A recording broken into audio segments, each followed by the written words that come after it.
These days, there are a lot of tensions escalated in the region of Palestine. So let's understand the concept of a holy land, Ardul Muqaddis. Now, how many people go to Medina? And there is a saying that in Medina, there is no tree where Rasulullah sallallahu alaihi wasallam received the revelations under it or prostrated on it under it or has remembered Allah subhanahu wa ta'ala and the best nation, the best people of the nations, the Sahabas have stood there, have put their foot on there, and when you go there, there is no distance of a handspan where the Sahaba has stood over there before or Rasulullah Sallallahu Alaihi Wasallam has walked on it. So how blessed that land is.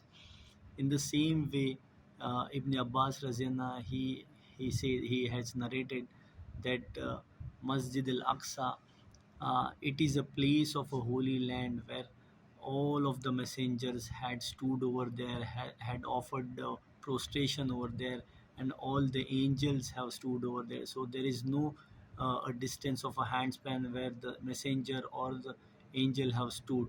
So as you walk on over there, you are placing your foot on the land where the messengers or the angels have once stood over there. So this is how the land is holy.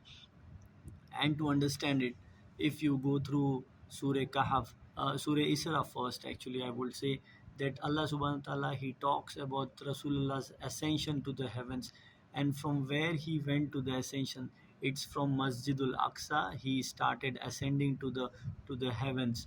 And from there, the next ayah in the Quran is Surah Kahf.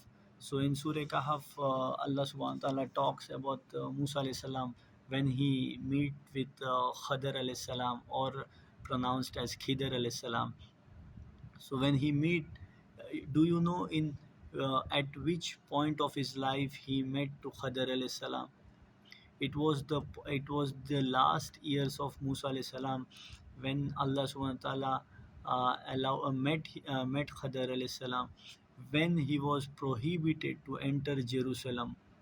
Imagine, he was Musa alayhi salam and all the people of his nations were prohibited, were not allowed to enter Jerusalem because of the sins of the people of Musa alayhi salam. Even Musa alayhi salam was not allowed to enter, and he had to pass his life at the borders of Jerusalem, at the borders of Masjidul Aqsa. And there is an sad hadith in Sahih Muslim.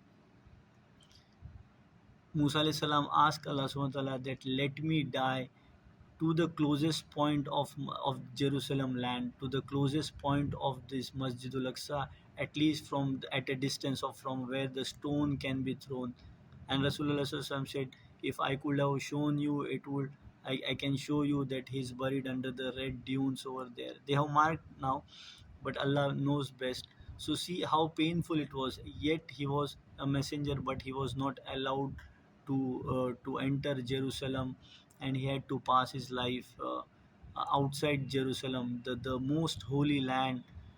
See, because of the sins of the people. And then Allah subhanahu wa ta'ala, see, and he, as he know, it's an istabdal. He know the next generation will be allowed, but this time I'm not allowed to go inside.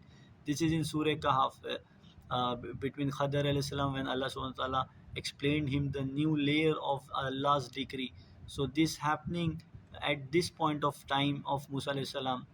uh, so, and then see the next ayat is Surah Maryam, and Surah Maryam where it starts with Kaf, Haya, and Swad, and it starts with Zakaria alayhi salam. He's asking of Allah subhanahu wa ta'ala a successor, a righteous generation to continue the mission. And see this dua, when what he's making is inside Masjidul Aqsa. Musa alayhi salam was prohibited, but Zakaria alayhi salam is inside Masjidul Aqsa, and then the revelations goes on, and then comes Maryam alayhi salam and Isa alayhi salam. So this Maryam alayhi salam, when she hold the baby Isa alayhi salam, and she comes to to her people over there. This is in the courtyard of the Masjidul Aqsa. So this is all happening in in Masjidul Aqsa or in Jerusalem. This is in Masjidul Aqsa, and where Isa alayhi salam started talking. Kala inni Abdullahi atanil kitaba waja'alani nabiyya.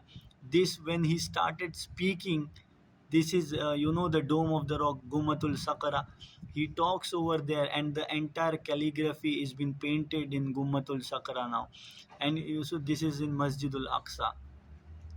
So, and when Isa alayhi salam will be descending again in this world, it will he will be going to the same place where the calligraphy, where he spoken to the first time to the people. So this all happening in Masjidul Aqsa. Then comes the story of Ibrahim alayhi salam, when his father, their people, expelled him out of his house.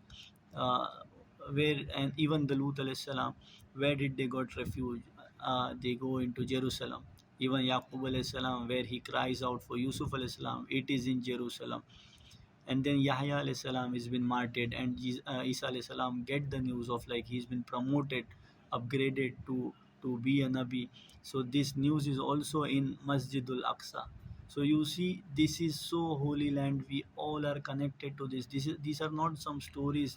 This is Quran talking to you. If something happens there, it affects all the Muslims, because it is Quran for them. And if it is not affecting, if it is not moving anything in your heart, there is something serious with the faith. So we need to understand the concept of a holy land, and what the Quran speaks with us. But now, mashallah, if we know this,